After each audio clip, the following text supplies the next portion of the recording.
पंडित जी, क्या नाम है आपका? जी, मेरा नाम सीताराम, गांव हीरापुर से। सीताराम जी, कल सकट का त्योहार है, क्या कुछ विधि विधान इसका होता है? जी, इसमें कुछ महत्व है।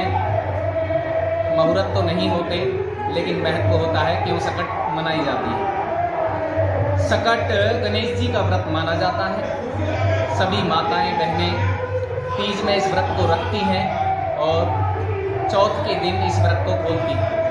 इसको मनाने के पीछे कई कारण हैं, कई पौराणिक कथाएं भी हैं।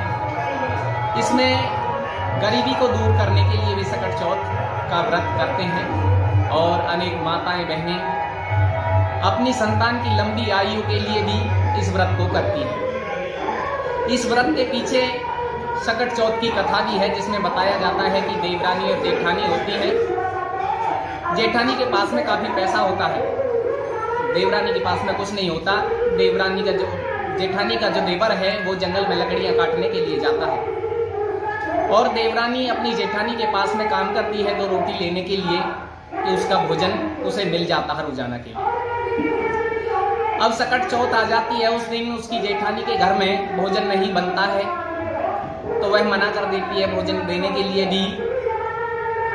और उस दिन सकट चौथ थी, देवरानी घर जाती है, भूखे प्यासे ही तिलकुटा बनाती है। उस दिन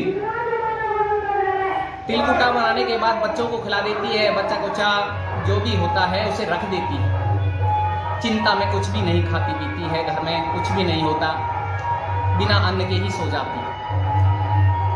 अब रात को माता आती है, माता पार्वती रूप धर के, गुड़िया का रूप धर के आती है घर में भोजन मांगने के लिए।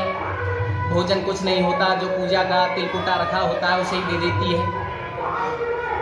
अब उस दिन के बाद वो भोजन खाने के बाद देवरानी के पास में काफी धन संपत्ति हो जाती है, बच्चों की लंबी उम्र हो जाती है, घर में सुख शांति सारी चीजें हो जाती हैं। इसी चीज को देखते हुए फिर जेठानी भी व्रत रखती है। जेठानी के पास में ऐसा कुछ नहीं होता है, ये सारी कथाएं हैं। अपने बच्चों की लंबी उम्र के लिए माताएं निर्जला व्रत भी रखती हैं।